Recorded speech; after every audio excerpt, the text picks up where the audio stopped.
જય શ્રી કૃષ્ણ વિદ્યાર્થી મિત્રો, કેમ છો? બધે બધા તમારું સ્વાગત છે ફરીવાર અભિષેક એજ્યુકેશન ગુજરાતી નામની યુટ્યુબ ચેનલમાં. વિદ્યાર્થી મિત્રો, 75 માર્ક્સ હાર્ડ ચેલેન્જમાં ધોરણ 12 ઇકોનોમિક્સમાં આપણે જોવાના છીએ વિડીયો, જેમાં IMP questions plus tricks and tips આપવાનો છું.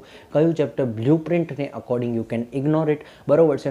એક ચેપ્ટર જે તમને સૌથી અઘરું લાગે છે તમે ઉડાઈ શકો છો, એની ટ્રિક પણ આપીશું તમને. બીજી વસ્તુ જે બહુ ઇમ્પોર્ટન્ટ છે, તમને માની લેવું પડશે કે આ વખતે જે છે તમારી બ્લુ પ્રિન્ટ એ તમારા માટે વરદાન સ્વરૂપ છે. ઓકે, કેમ એ આપણે તમને આ વિડીયોમાં જેમ તમે આગળ વધશો એ તમને ખબર પડશે. 75 માર્ક્સ ચેલેન્જનો સિમ્પલ મોટિવ એ છે કે 75 માર્ક્સથી ઉપર અથવા મિનિમમ 75ની આસપાસ આવવું જોઈએ. ઓકે, તો ચાલો શરૂઆત. સૌથી પહેલાં તો બ્લુ પ્રિન્ટ મેં તમને કીધું વરદાન સ્વરૂપ છે. કેમ કીધું? જો બ્લુ પ્રિન્ટ તમે ઓપન કરશો તમને ખબર પડશે કે બધા જે છે તમારા જે છે ઓપ્શન વાઇઝ ચેપ્ટર છે. ઓકે, તો મેં એમાંથી એક ચેપ્ટર કાઢ્યું છે કે જે તમને બધાને અઘરું પણ લાગે છે અને તમે બધા એને ઉડાવવા ઈચ્છો છો, પણ કેટલાક જે છે કારણોસર તમને એવો ડાઉટ થાય છે કે જો આ લફડા થયા તો. ઓકે, તો યસ, હું તમને કહું ચેપ્ટર નંબર 6 બેરોજગારી. કેમ હું તમને કહું? હું એવું નથી કહેતો, જો as a teacher, as a જે છે એજ્યુકેટર, બરાબર છે, મારે તમને કહેવું ના જોઈએ, બરાબર છે, કે તમે આ ચેપ્ટર ઉડાવો. પણ જો અત્યારે આપણે સપના વેચવાના નથી.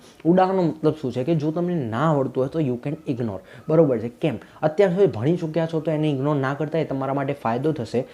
આ ચેપ્ટર જે છે તમારા 6થું ચેપ્ટર બહુ મોટું છે, બરાબર છે, અગ્રીડ, થોડું અઘરું છે, અગ્રીડ. તો એમાં શું છે, તમે એક એવું ચેપ્ટર કાં તો પછી એના અલાવા કોઈ ચેપ્ટર હોય કે એમાં તમારે બ્લુ પ્રિન્ટ એનાલિસિસ કરવી પડશે. સિમ્પલ 6થું ચેપ્ટર, કારણ કે શું, કોઈને અઘરું એક ચેપ્ટર, કોઈને 7મું લાગે, કોઈને 10મું લાગે, કોઈને 11, પણ એક લોજિકલ જેમ હું ભણાવું છું તો મને ખબર છે કે 6થું ચેપ્ટર જનરલી બધાને અઘરું લાગતું હોય છે. ઓકે, પણ જો તમે ફર્સ્ટ એક્ઝામ, સેકન્ડ એક્ઝામ વચ્ચેની નાની એક્ઝામમાં ભણી આવે છો તો તમારે નથી કરવાનું એને ઇગ્નોર. બરાબર છે. ઉપરથી સારા માર્ક્સ આવશે તમારા. પણ આ 6થું જો તમે ઇગ્નોર કરતા હોય, જો તમારી પ્રિપરેશન એટલી બધી નથી થઈ અને આમાં ખાસ કરીને તમને એમ પણ ઈચ્છતા હતા કે 6થું અઘરું છે અને મારાથી થશે એમ નથી, તો યુ કેન ઇગ્નોર. પણ એની શરત એક રહેશે કે બીજા બધા ચેપ્ટર તમારે ક્લિયર હોવા જોઈએ. તો આ એક શરત રહેશે. બીજું એક પણ ચેપ્ટર તમારાથી થશે નહીં ડિલીટ, નહીં તો નહીં મેળ પડે. ઓકે, તો આ તમારો એક શું કહેવાય, એક કન્ડિશન રહેશે તમારી. બરાબર છે. ઓકે, અને 6થા ચેપ્ટરમાં પણ તમારે એમસીક્યુ એસક્યુમાં જે છે નહીં થાય. એમસીક્યુ એસક્યુમાં સેટિંગ નહીં થાય, કારણ કે કમ્પલસરી છે. આપણે જો તમે જોશો આ બ્લુ પ્રિન્ટને અકોર્ડિંગ ચાલીએ છીએ જે ગુજરાત ગવર્મેન્ટે આપેલી છે આ વર્ષે. ઓકે, તો એ બ્લુ પ્રિન્ટને અકોર્ડિંગ જો પૂછાયું, હવે આ વસ્તુ છે કે ભાઈ જો બ્લુ પ્રિન્ટને અકોર્ડિંગ ના પૂછાયું તો ક્વેશ્ચન એ છે કે જો બ્લુ પ્રિન્ટને અકોર્ડિંગ ના પૂછાયું તો પછી એમાં તમે જે છે આપણે જે છે હું પણ કંઈ નહીં કરી શકું, તમે પણ કંઈ નહીં કરી શકો, કારણ કે ગવર્મેન્ટ જે બ્લુ પ્રિન્ટ આવશે. અને બીજી વસ્તુ 80% 80-85% બ્લુ પ્રિન્ટને અકોર્ડિંગ જ આવે. ઓકે, તો કેટલીક વાર એવું થાય કે એક ક્વેશ્ચન કીધું હોય તો 2 પૂછી લે, 2 કીધું હોય તો 1 પૂછી લે, એવું થાય, એનાથી વધારે થાય ને. પણ આનાથી બ્લુ પ્રિન્ટને અકોર્ડિંગ ચાલીએ તો તમે જોશો કે ઓપ્શનમાં જો તમે 6થા ચેપ્ટરના ક્વેશ્ચન ઉડાઈ દેશો તો તમારા ઓપ્શન બચશે, મતલબ ઓપ્શન નીકળી જશે, એવું થશે ઓપ્શનમાં કાઢવાનું. ઓકે, તો એ 6થું ચેપ્ટર તમે ઇગ્નોર કરી શકો છો, પણ હું તમને 6થા ચેપ્ટરના પણ આઈએમપી આપીશ, કારણ કે કોઈને 6થું ચેપ્ટર આવડતું હશે. ઓકે, તો કે ભાઈ ના, મને થોડું ઇઝી પડે છે, તો આપણે એને પણ આઈએમપી આપીશું. આ છે તમારું ઇકોનોમિક્સ. ઓકે, ચલો, 6થા ચેપ્ટરમાં જે લોકો ઇગ્નોર કરે છે એમને પણ ખાસ કરીને નાના ક્વેશ્ચન તમને એના કરવા પડશે, એ અને બી સેક્શનના. એના હું તમને નહીં કરી શકું. બાકી જે છે હું તમને કહું છું કે ભાઈ બધા ઓપ્શનમાં કાઢી શકો છો, તમે બ્લુ પ્રિન્ટ જોઈ હશે. બાકી હું બધાના આઈએમપી આપીશ. Late start. પહેલું ચેપ્ટર, આમાંથી તમને 5 માર્ક્સની એક આકૃતિ આવશે. દર વખતે કહું છું ધ્યાનથી ઉપર વાંચી લેવાનું કઈ આકૃતિ છે. રેખાકૃતિ, પાસની સ્તંભાકૃતિ, પછી મજા આવશે. અને વિશ્લેષણ ખાસ કરીને લખવાનું. બીજું, આમાંથી આકૃતિ આલેખનો તફાવત તમારે ખાસ કરીને કરવાનો છે, જે નથી આપેલો છતાં પણ બનાવવાનો છે. અર્થ હશે, અસત, આવૃત્તિ કેવી હોય, આંકડાશાસ્ત્રનું જ્ઞાન, 3 તો થઈ ગયા, અને એનો ઉપયોગ 4 થઈ ગયા, બહુ થઈ ગયા. ઓકે, આલેખનું મહત્વ જે છે તમારે કરવાની જરૂર નથી. આકૃતિ આલેખ દોરતી વખતે ધ્યાનમાં રાખવાની બાબતો મોસ્ટ આઈએમપી પ્રકારોમાં મેં તમને સમજાવી દીધું. ડાયરેક્ટ 5 માર્ક્સમાં પૂછશે, એનાથી વધારે નહીં પૂછે. પછી જો હું તમને કહું તો વૃત્તાંશ આકૃતિ 2 માર્ક્સમાં મોસ્ટ આઈએમપી, એનું જે છે સૂત્ર અને એનો અર્થ. ઓકે, આ 2 માર્ક્સમાં પૂછાય. અને વૃત્તાંશ આકૃતિ દોરતી વખતે ધ્યાનમાં રાખવાની બાબતો આ પણ પૂછાઈ શકે 2 માર્ક્સમાં. નેક્સ્ટ જો હું વાત કરું તો આલેખના પ્રકારો નહીં, પછી આવશે હા અભ્યાસ, અર્થતંત્રના અભ્યાસમાં ટેકનોલોજીમાં કમ્પ્યુટર ટેકનોલોજીનો ઉપયોગ મોસ્ટ આઈએમપી જે ઘણીવાર પૂછાયો છે. અને ઇન્ટરનેટ ટેકનોલોજી એટલું બધું નથી પૂછાયું, પણ કમ્પ્યુટર ટેકનોલોજી અંગેના ભયસ્થાનો મોસ્ટ આઈએમપી, ઇન્ટરનેટ વાપરવા માટેના ભયસ્થાનો મોસ્ટ આઈએમપી 2 માર્ક્સમાં. પછી જે જે છે જે આ ડેટા સીડી છે એનો મોસ્ટ આઈએમપી ઘણીવાર તમે જોયું હશે, પેપર હું તમને આપવાનું છું અને પછીના સિરીઝમાં એ પણ પૂછાશે. ઇન શોર્ટ આમાં સૌથી વધારે એક તો તમને આકૃતિ પૂછાય છે અને બીજા 2 માર્ક્સના ભયસ્થાનો પૂછાઈ જાય કેટલીક વાર. ઓકે, અને આ કોમ્પેક્ટ ડિસ્ક, આ 3 બહુ મોટા સવાલ છે આઈએમપી એને કરી જવાના. અને 2 માર્ક્સમાં એક વૃત્તાંશ આકૃતિ વિશે. ઓકે, તો આ થઈ ગયું 4 અને બાકી એક મોટા સવાલમાં કમ્પ્યુટર ટેકનોલોજી, આ થોડો લેસ આઈએમપી છે પણ છે. ઓકે, ચલો નેક્સ્ટ જો હું વાત કરું ચેપ્ટર નંબર 2. ચેપ્ટર નંબર 2માં 5 માર્ક્સમાં નહીં પૂછાય પણ 3-4, એટલે કે સેક્શન નંબર ડીઈમાં તમારે સેક્શન નંબર સી અને ડીમાં.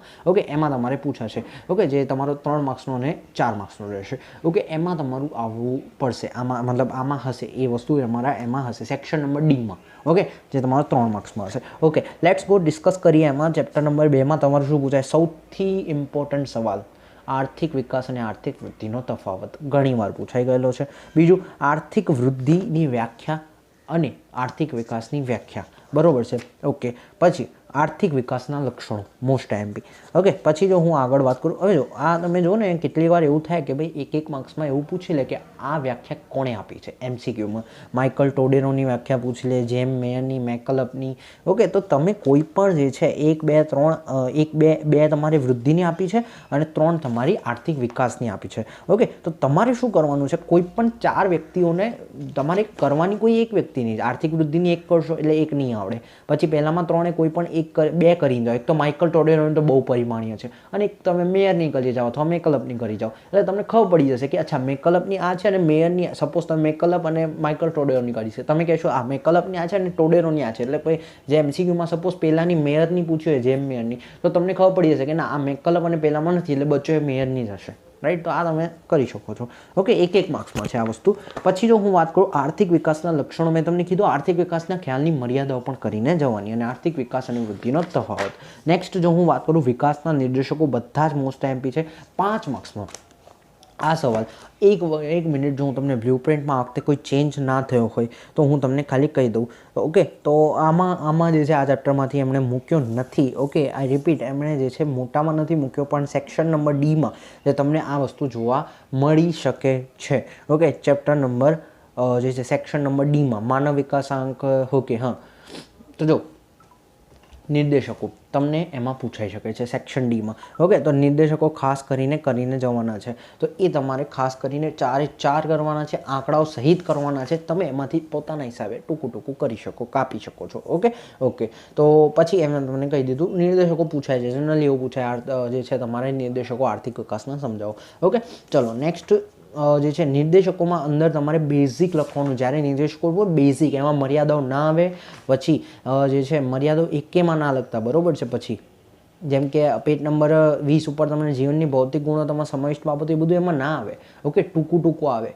ઓકે, તો ટૂંકું આવે, વધારે ના આવે. પછી 3 ઘટકો મોસ્ટ આઈએમપી, પીક્યુએલઆઈના 3 ઘટકો, એચડીઆઈના 3 ઘટકો, આમ મોસ્ટ આઈએમપી થશે. ઓકે, અને આ સવાલ ઘણીવાર પૂછાઈ ચૂક્યો છે. તો આમાંથી જે છે મેં તમને કહી દીધું કયા મોસ્ટ, અને માનવ વિકાસનું મહત્વ, આંકનું મહત્વ. મોસ્ટ આઈએમપી ફરીથી કયા આમાંથી? આર્થિક વિકાસ, આર્થિક વૃદ્ધિનો તફાવત. બીજું તમારે આમાંથી શું પૂછાઈ શકે કે ભાઈ પીક્યુએલઆઈ અને એચડીઆઈના 3 ઘટકો અને માનવ વિકાસ આંકનું મહત્વ, બહુ જ મોસ્ટ આઈએમપી. નેક્સ્ટ નાણાં, આ ચેપ્ટર આખું કરવાનું છે, ચેપ્ટર નંબર 3 આખું, આઈ રિપીટ આખું કરવાનું છે. નાનું ચેપ્ટર છે, મોટા માર્ક્સમાં પૂછાય છે. છેલ્લા સેક્શનમાં આનો એક સવાલ હશે, પહેલો જ સવાલ તમારે આખું કરવાનું છે. બેન્કિંગ અને જે છે પછી આમાંથી તમારે સૌથી પહેલાં બેંક એટલે શું, વેપારી બેંક એટલે શું, અને નોર્મલ બેંકની વ્યાખ્યા અને વેપારી બેંકની વ્યાખ્યા તમારે કરવાની છે. સોરી. પછી જો હું વાત કરું આગળ વેપારી બેંકની વ્યાખ્યા, પછી વેપારી બેંકના કાર્યોમાં તમારે બેંકના મુખ્ય કાર્યો મોસ્ટ આઈએમપી રહેશે, જેમાં તમારે શાક સર્જનની કામગીરી મોસ્ટ ઇમ્પોર્ટન્ટ રહેશે. નેક્સ્ટ જો હું વાત કરું પછી મધ્યસ્થ બેંક, એકવાર ખાલી આ શેડ્યુલ બેંકનું વર્ગીકરણ જોઈ લેજો. ઓકે, શેડ્યુલ બેંકનું વર્ગીકરણ જોઈ લેવાનું. મધ્યસ્થ બેંકની વ્યાખ્યા તમારી આવડવી જોઈએ અને એની નાણાકીય કાર્યો મોસ્ટ એમપી. આરબીઆઈની સ્થાપના, એના જે આંકડાઓ આપેલા છે, ક્યારે એનું સ્થાપના થઈ, રાષ્ટ્રીયકરણ થયું, કેટલા ખાનગી કરોડથી શરૂઆત થઈ, વગેરે એ તમારે ખાસ કરીને કરવાનું છે. અને જો કે આ વસ્તુ તમને કોલેજ પછી પણ કામ નહીં છોડે, સાથ નહીં છોડે, આરબીઆઈ વિશે આવશે જ. ઓકે, તો મેં તમને નાણાકીય નીતિ એ તમને કહી દીધું, નાણાકીય કાર્યો. પછી નાણાકીય નીતિના સાધનોમાં તમારે સાધનો ધ્યાનથી સાંભળજો કયા છે. પરિમાણાત્મક અને ગુણાત્મક. પરિમાણાત્મકમાં રેપો રેટ અને રિવર્સ રેપો રેટ કરવાનું. પછી સીઆરઆર કરવાનું, કેશ રિઝર્વ રેશિયો, એસએલઆર કરવાનું. કાયદામાન્ય પ્રવાહિતાનું પ્રમાણ, પછી આ 3 કરી દીધા. અને પછી જો હું વાત કરું ગુણાત્મક સાધનો બધા કરી જવાના. ઓકે, અને પહેલાંમાંથી મેં તમને આઈએમપી કરી દીધા. જો તમને કે પરિમાણાત્મક સાધનો સમજાવો તો આ જે મેં તમને કીધા એ લખી આવશો તો તમને માર્ક્સ મળશે. ઓકે, ચલો ગરીબીની વાત કરું. ગરીબીમાં જો હું ડાયરેક્ટ જ દૂરથી કહું ને, જો એક વસ્તુ સમજો, આમાં હું તમને એક ટ્રીક આપું. નિર્દેશકો જે મેં તમને સેકન્ડ એક્ઝામમાં પણ આપ્યું હતું. ગરીબીનું સ્વરૂપમાં સૌથી પહેલાં ગરીબીની વ્યાખ્યા, ગરીબી, નિરપેક્ષ ગરીબી અને સાપેક્ષ ગરીબી વિશે પૂછાતું હોય છે, પણ એ બધું નાનું નાનું પૂછાય, મોટું પૂછાતું નથી. એમાં 3 માર્ક્સમાં પૂછાય. સાપેક્ષ ગરીબીનો અર્થ ઉદાહરણ સહિત સમજાવો, પૂછી શકે. ઓકે, તો એ તમારી જે છે કરવું હોય, if you want you can do it. Okay, હવે મેઇન સવાલ, નિર્દેશકો, કારણો, ઉપાયો. ઓકે, આ બધા 3 વસ્તુઓ છે. નિર્દેશકોમાં પહેલાં 6 જ કરવાના, કન્ફર્મ 6 કરવાના. 2 સવાલ પૂછાઈ શકે. કાં તો પૂછી લે ગરીબીના નિર્દેશકો સમજાવો કોઈ પણ છો, અથવા ગરીબીના નિર્દેશકો સમજાવો, એટલે તમારે 6 જ લખવાના હોય. અથવા તમને પૂછી લે ગરીબીના આરોગ્યને લગતા નિર્દેશકો સમજાવો, તો એમાં તમારે ખાસ કરીને આ 6 જ ફરજિયાત લખવા પડે કે પહેલાં 6 કારણ કે આરોગ્યને લગતા છે. તો બાજકીના કરવાની જરૂર નથી, પહેલાં 6 કરો. ગરીબીના કારણો, 2 ટાઈપના સવાલો પૂછાય, કાં તો ગરીબીના કારણો સમજાવો અથવા ગરીબીના આર્થિક કારણો સમજાવો. આ મોટામાં આ 2 સવાલ પૂછાઈ જાય. તમારે ખાલી આમાં આર્થિક કારણો જ આઈએમપી રૂપે કરવાના. I hope you understand. હવે એ તો તમારા નસીબ છે કે તમને ડાયરેક્ટ એવું પૂછી લે કે ગરીબીના ગ્રામીણ અને સામાજિક કારણો સમજાવો, તો એ વસ્તુ અલગ છે. ઓકે, પણ આપણે એક આઈએમપીની રીતે જઈએ છીએ તો એ કરી શકાય. ગરીબીને ઘટાડવાના, પછી તમને ઓપ્શનમાં કાઢવું પડે, બીજો કોઈ ઓપ્શન ના રહે તમારી જોડે. ગરીબી ઘટાડવાના ઉપાયો, તો ગરીબી ઘટાડવાના ઉપાયોમાં તમે કોઈ પણ જે છે 10 આપેલા છે એમાંથી કયા કયા કરવાના, બરોબર છે, જે હું તમને કહું છું એ તો કરવાના જ, એની અલાવા કોઈ પણ 2-3 સિલેક્ટ કરવાના. જનધન યોજના, સામાજિક સલામતીની યોજનાઓ અને આવાસ યોજનાઓ, છેલ્લી 3 એ તમારે ખાસ કરીને કરવાની રહેશે. ઓકે, બીજું તમારે શું કરવાનું છે, તો ભાઈ આ રહ્યું 7 રોજગારલક્ષી કાર્યક્રમો. આ છેલ્લા 4 એની અંદર જે છે જુદા જુદા કાર્યક્રમો આપેલા છે. આ 4 વસ્તુ તો કરવાની છે, અને ઉપરના 6માંથી જે તમે જે છે કોઈ પણ 3 ચૂઝ કરી લો, અથવા કોઈ પણ 2 ચૂઝ કરી લો, એટલે એ તમારું થઈ જશે સેટિંગ ક્લિયર. કોઈ પણ 2, ઉપરના 6માંથી કોઈ પણ 2 ચૂઝ કરો, અને નીચેના 4 તમારે ફરજિયાત કરવાનું છે, કારણ કે એ વસ્તુ ઇન્ડિવિજ્યુઅલ પૂછાઈ શકે છે. નેક્સ્ટ ચેપ્ટર નંબર 6 બેરોજગારી. આપણે એના જે છે આઈએમપી આપીશું ઓબ્વિયસલી. બેરોજગારીનો અર્થ, હવે કોઈ વ્યક્તિ કહે કે ભાઈ બેરોજગારી આખું ના ઉડાવવું હોય, મને ખાલી પ્રકારો ઇઝી લાગે છે, તો તમે કરી જાઓ છો, તમારા નસીબ હશે તો પ્રકારો પૂછાઈ જાય તો તમને ફાયદો થઈ જશે. ઓકે, હું બધાને આપીશ પ્રકારો વિશે. બેરોજગારીનું બેઝિક અર્થ તમારે સમજી લેવાનું. પ્રકારો તમારે મોસ્ટ ઇમ્પોર્ટન્ટ છે, ઘણીવાર પૂછાઈ ગયા છે બોર્ડની એક્ઝામમાં, ખાસ કરીને જવાનું રહેશે. પછી એક રાજકૃષ્ણ સમિતિના જે છે માપદંડો છે, એ તમને 1 માર્ક્સમાં પૂછાય કે કોણે આપ્યા હતા. ઓકે, ચલો નેક્સ્ટ કારણો છે કે બેરોજગારી ઉદ્ભવના. હું તમને કહીશ કે કયા ટ્રીક, હવે ટ્રીક વિશે મેં તમને વાયદો કર્યો છે તો એ હું તમને કહેતો રહીશ કે કઈ ટ્રીક જે છે તમારે લગાવવાની છે. એટલે કે હું તમને શું કહીશ ખબર છે, કારણો જે છે એના અપોઝિટ જ ઉપાયો રહેશે. જે હું તમને કહું એ મુદ્દા જ કરવાના. હવે તમારે એ શોધવાનું છે કે આમાં જે કારણો છે એને વિરોધમાં જ એનું સોલ્યુશન ઓપોઝિટમાં આપેલું છે. જેમ કે વસ્તી વૃદ્ધિનો ઊંચો દર એ તમારું કારણ થઈ ગયું, તો બીજી બાજુ એનો ઉપાય કયો થઈ ગયો, વસ્તી નિયંત્રણ. એમ કરીને હું તમને ખાલી મુદ્દા કહીશ. ચલો, તો મુદ્દા ખાલી સમજી લો, પછી તમે જે છે કરતા હો છો એ તમે કરો. તો ચલો, બેરોજગારી ઉદ્ભવવાના કારણોમાં તમારે કયા કયા કારણો કરવાના. પહેલો કારણ કરવાનું, બીજો કારણ કરવાનું, પછી 8મું કરવાનું, 10મું કરવાનું, આ 4, અને પછી તમારે જે છે પહેલો, બીજો, 8મો, 10મો, ચોથો, 5મો આ તમારે કરવાના. ચોથો, 5મો, બસ આટલું કરો, બસ આટલું કરો, અને પેલામાં 7 કરો. Okay, I hope you understand. તો આટલું તમારે કરવાનું છે. આ ટ્રીક છે. એક વસ્તુ, જેમ કે રોજગારીના તકોમાં ધીમો વધારો, તો બીજી બાજુ આર્થિક વિકાસનો દર ઊંચો લઈ જાઓ, કારણ કે રોજગારી વધશે તો આર્થિક વિકાસ ઊંચો જશે. ઓકે, અને જેમ કે 8મું કીધું કૃષિ ક્ષેત્રની અવગણના, તો આ બાજુ તમારે થશે કૃષિ ક્ષેત્રે હરિયાળી ક્રાંતિનો વિકાસ. જેમ કે પછી પેલી બાજુ મેં તમે 10મો મુદ્દો કીધો અપૂરતી માળખાકીય સુવિધાઓ, તો આંતરમાળખાકીય સેવાઓનો વિસ્તાર પેલી બાજુ. તો એમ કરીને તમે જોશો તો તમને ફાવશે. મેં તમને મુદ્દા કીધા એની અકોર્ડિંગ તો ઉપાયો બધા થશે, અને કારણોમાં મેં સિલેક્ટિવ કર્યા એ તમારે કરવાના. ટ્રીક આપી છે, બરોબર છે. આ જ છે તમારું 75 યાર્ડ. ગયા વર્ષે કોઈને નહોતું મળ્યું.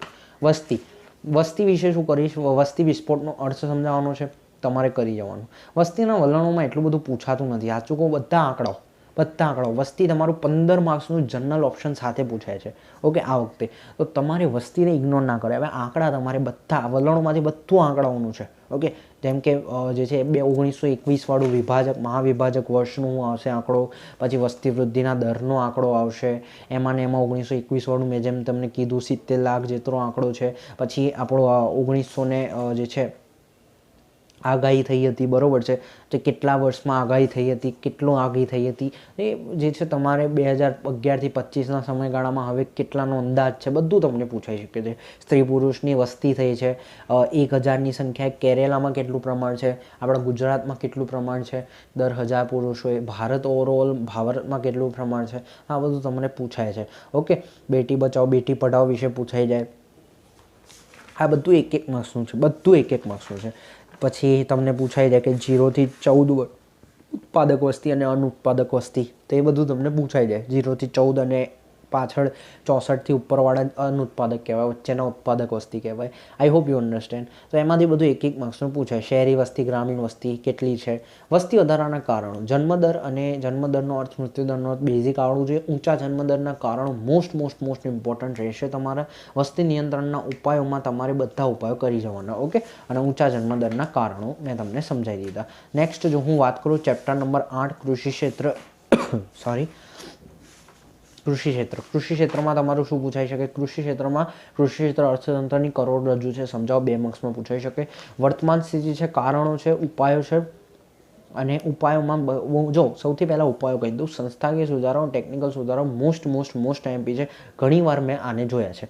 આધુનિક ખેતીમાં તમારે હરિયાળી ક્રાંતિ મોસ્ટ ઇમ્પોર્ટન્ટ રહેશે. કૃષિ સંશોધન મોસ્ટ ઇમ્પોર્ટન્ટ રહેશે. આ મેં તમને કહી દીધું કરવાના છે. હવે આ બાજુ વાત કરું નીચી ખેત ઉત્પાદકતા, જે તમે ખેત ઉત્પાદકતા વધારવાના ઉપાય છે એને અપોઝિટ જ તમારા કારણો છે, અથવા કારણો છે એને અપોઝિટ. જેમ કે સંસ્થાકીય પરિબળોમાં જમીન વહેંચણી ઉઘરાવવાની પ્રથા, તો સામે જમીન વિષયક સુધારાઓ છે. આ બાજુ ખેત ધિરાણ છે, તો પેલી બાજુ સંસ્થાકીય ધિરાણની પ્રાપ્તિ છે. આ બાજુ તમે જો વેચાણ વ્યવસ્થા છે, તો પેલા વેચાણ વ્યવસ્થામાં સુધારો છે. તો બંને અપોઝિટ છે, તો બંને એક કરો તો બીજું આપવા પડશે, બેઠું છે. અને ટેકનોલોજીકલ પરિબળો, આ બાજુ કારણોમાં કંઈ એટલા બધા નથી, પણ પેલી બાજુ ડિટેલમાં આપેલા છે. તો ઘણીવાર પૂછાય ગયેલી વસ્તુ છે. તો ઉપાયો પહેલાં કરશો તો કારણો આપોઆપ આવડી જશે. ઓકે, કારણ કે એમાં ટેકનિકલ પ્રવૃત્તિઓ આપેલી છે. નેક્સ્ટ જો હું વાત કરું વિદેશ વેપાર, આ બધી ટ્રિક સાથે ભણવાનું હોય, રાઈટ. આપણે આ કાઇન્ડ શું છે, આમાં જગ્યાએ કારણો એના ઉપાયો, તો તમને યાદ નહીં રહે. પણ તમે જો ટ્રિક સાથે ભણશો તો યાદ રહી જશે. વિદેશ વેપારમાં સૌથી મોસ્ટ એમપી સવાલ જે કેટલી વાર મેં જોયો છે, વિદેશ વેપાર એટલે શું, એના કારણો સમજાવો. હવે નાના સવાલ કરી જવાના. વિદેશ વેપાર એટલે શું, આ મેં તમને ગયા વિડીયોમાં SPCCમાં લગભગ સમજાવ્યું હતું. ઓકે, નાના સવાલો વિશે નહીં, અર્થ તો બધાના કરવાના. ચલો, વિદેશ વેપારના આંતરિક અને આંતરરાષ્ટ્રીય વિશે પૂછાઈ શકે, અને વિદેશ વેપારના કારણો મોસ્ટ એમપી રહેશે. ઓકે, સ્વરૂપને અસર કરતી બાબતો એમાંથી વધારે પૂછા નથી. એક 2 માર્ક્સનું પૂછાય. આખો મોટો સવાલ આજ સુધી પૂછાયો નથી, અને મને આશા પણ નથી કે 2024માં પૂછાય. આંતરિક અને વિદેશ વેપારનો વચ્ચેનો તફાવત તમારે તફાવત સ્વરૂપમાં ટી આકારમાં લખવાનો. ટી એટલે વચ્ચે ભાગ પાડીને બંને સાઈડ લખવાનું. ઓકે, તમારે આમ આડા વર્ટિકલ રીતે લખવાનું નથી, આપણે સીધું લખવાનું. ઓકે, સોરી હોરિઝોન્ટલમાં લખવાનું નથી, વર્ટિકલમાં, એટલે કે આમ ભાગ પાડીને લખવાનું રહેશે. નેક્સ્ટ હું વાત કરું પ્રવર્તમાન સ્થિતિ તમારા આંકડાની રહેશે. આંકડા મોસ્ટ એમપી, હિસ્સો આંકડાઓ મોસ્ટ એમપી. જેમાં હું તમને આંકડા કહું એમાં તમારે ડિટેલમાં વાંચવાની જરૂર નથી. જે ઉપરના મેઇન આંકડા છે એ તમારે ખાસ કરીને કરવાના, બીજું કશું જ કરવાની જરૂર નથી. ઓકે, ચલો, કદ, સ્વરૂપ અને દિશા એમાંથી વધારે કશું મેં પૂછાતું નથી, મેં જોયું છે. સ્વરૂપ તમારે કરવું હોય તો યુ કેન ડુ. બાકી જે છે દિશામાં તમારે શું કરવાનું, હા ઓકે, દિશામાં તમારે ઓપેક વિશે ખાસ કરીને, કે ઓપેક સાથે જે આપણા ઔદ્યોગિકરણ થાય છે એ ખાલી વસ્તુ તમારે ખાસ કરીને જોવાની. અને એશિયા સાથે આપણો 50% જે છે હિસ્સો છે નિકાસોમાં, અને આયાતમાં આપણો 59% છે. ઇન શોર્ટ આંકડાઓ જે છે એમાંથી પૂછાય. એટલે કદ, સ્વરૂપ અને દિશા એટલું બધું કામ નથી. સ્વરૂપ વિશે થોડું નોર્મલ કરી જવાનું. બાકી જે છે દિશા વિશે દિશામાં મેં તમને કીધું જે આંકડો જે છે મોસ્ટ એમપી રહેશે. લેણદેણની તુલના મોસ્ટ આઈએમપી છે. લેણદેણની તુલનાના પ્રકારો, એના ખાતાઓ, અસર કરતા પરિબળો બધું જ મોસ્ટ આઈએમપી રહેશે. ઓકે, ચલો, અને છેલ્લું હુંડિયામણનો દર. ગયા વર્ષે શાયદ આ વસ્તુ પૂછાઈ ગઈ છે 2023માં, કાં તો 2022માં રિસેન્ટલી વસ્તુ આ પૂછાઈ ગઈ છે. તો મેં તમને કીધું કદ, સ્વરૂપ, દિશા you can ignore if you want. અને વચ્ચે આ પ્રવર્તમાન સ્થિતિ, હિસ્સો, અને પછી સ્વરૂપ, એ બધું તમે ઇગ્નોર કરી શકો. ચલો, ઉદ્યોગ ક્ષેત્રનું મહત્વ આપ્યું છે. માળખું આમાં મોસ્ટ એમપી રહેશે. ઔદ્યોગિક માળખું જેમાં મૂડી રોકાણને આધારે એક તો હશે, અને માલિકીના આધારે હશે, ઉત્પાદિત વસ્તુના આધારે હશે. એમાં તમારે મૂડી રોકાણને આધારે રોકાણના આંકડાઓ પણ યાદ રાખવાના રહેશે. પછી ઔદ્યોગિક વિકાસ માટે સરકારે લીધેલા પગલાં. હવે જો એમાં જે છે તમારે જે છે સૌથી વધારે અત્યાર સુધી મેં જોયું છે ત્યાં સુધી શું પૂછાયું છે, એક તો સેઝ વિશે પૂછાયું છે, વિશિષ્ટ આર્થિક વિસ્તાર તરીકે, નાના પાયાના ઉદ્યોગોનું મહત્વ, અને ઔદ્યોગિક માળખું, બરાબર, જેમાં તમારે એના પ્રકાર છે 3 ટાઈપના. આ વસ્તુ વધારે પૂછાય. પણ તમારે બાકીના 2 ઇગ્નોર નહીં કરવાના. એમાંથી કોઈ પણ 4 વસ્તુ કરી દેવાની, કોઈ પણ 4, બરાબર. પૂછાયું તો આપણે લખી શકાય કોઈ પણ 4. એટલે હું તમને એવું ના નહીં કહું કે ભાઈ ના કરો, પણ મોસ્ટ IMP આ વસ્તુઓ છે. ઓકે, જેમ મેં તમને કીધું માળખું, સ્પેશિયલ ઇકોનોમિક ઝોન, વિશિષ્ટ આર્થિક વિસ્તાર અને નાના પાયાના ઉદ્યોગોનું મહત્વ. ઓકે, આ તમારે કરવાનું છે. અને બાકીના બધામાં પણ ઇગ્નોર નથી કરવાનું. 3 થી 4 મુદ્દા બંનેમાં કરી જવાના. ઓકે, નાના છે. પછી ભારતીય અર્થતંત્રના નૂતન પ્રશ્નો, છેલ્લું ચેપ્ટર છે આપણું. ભારતીય અર્થતંત્રના નૂતન પ્રશ્નો. સ્થળાંતર એટલે શું? સ્થળાંતરના પ્રકારો મોસ્ટ IMP. સ્થળાંતરના કારણો મોસ્ટ IMP. અસરો કરવાની જરૂર નથી. શહેરીકરણનો અર્થ સમજવાનું છે. અસરો કરવાની જરૂર નથી. શહેરીકરણની સમસ્યા હળવી કરવાના ઉપાયો મોસ્ટ IMP. આંતરમાળખાકીય સેવાઓમાં તમારે શિક્ષણ મોસ્ટ IMP. આરોગ્યનો આંકડો મોસ્ટ IMP 4.4% વાળો. પછી વીજળી મોસ્ટ IMP. આખો રેલવેમાં તમારે કંઈ ખાસ વીજળીના પ્રકારો છે, વીજળી કેટલા, જેમ કે વીજળીનું વર્ગીકરણ છે કે એનો યુઝ કયા જગ્યાએ કેટલો થાય છે, ઘણું બધું છે વીજળી વિશે. ખાસ કરીને શિક્ષણ વિશે મેં તમને કહી દીધું. રેલવે વિશે, આરોગ્યમાં ખાલી આંકડો. રેલવેમાં તમારે ખાસ કરીને જે છે નાનું છે, એટલે રેલવેમાં તમારે આખું કરી જવાનું છે. અને પેટ્રોલિયમમાં ખાલી એક આંકડો આપેલો છે, એ તમારે ખાસ કરીને કરી જવાનું. એ હું તમને કહી દઉં કયો આંકડો, જો તમને ધ્યાન ના આવતો હોય તો, કે તમારો જે છે IOCL, આ ઘણું ONGC વિશે ફૂલ ફોર્મ પૂછાય છે. આપણે કમિશન લખવાનું, એ વસ્તુ અલગ છે. અત્યારે કોર્પોરેશન છે, આ પહેલાં કમિશન લખવાનું. અને જો કંઈ એમણે ના કીધું હોય તો ડિટેલમાં લખવાનું કે કમિશન હતું અને પછી કોર્પોરેશન કર્યું છે. આઈ રિપીટ, કમિશન હતું અને કોર્પોરેશન કર્યું છે. I hope you understand. ચલો તો ઓકે, સો આ વિડીયોમાં એક વસ્તુ કહેવાની રહી ગઈ છે તમને, કે તમારે આ બધાની સાથે આખી બુકના સ્વાધ્યાયના ચોપડીના પહેલો અને બીજો પ્રશ્ન કરીને જવાનો છે. આઈ રિપીટ, પહેલો અને બીજો પ્રશ્ન સ્વાધ્યાયનો કરી જવાનો છે, કે જે તમને સેક્શન A અને Bમાં કામ લાગશે. જો કે હવે બધું કહી દીધું છે આંકડાઓ, પણ છતાં પણ તમારે કરીને જવાનું છે. ઓકે, તો અહીંયા તમારું થઈ ગયું આંકડો 59 વાળો, ONGC વાળો. ઓકે, ચલો, અને બસ આટલું જ છે આમાંથી. તો આઈ હોપ યુ અન્ડરસ્ટેન્ડ. આ વિડીયોમાં રાખીશું આટલું. જો વિડીયો પસંદ આવે તો લાઈક, શેર, સબસ્ક્રાઈબ બધું જ કરજો. મળીશું એક નવા વિડીયોમાં નવા ટોપિક સાથે. બીજા વિડીયોઝના 75 માર્ક્સ આર્ટ ચેલેન્જ નીચે મળી જશે ડિસ્ક્રિપ્શનમાં. મળીશું એક નવા વિડીયોમાં નવા ટોપિક સાથે. ત્યાં સુધી જય શ્રી કૃષ્ણ.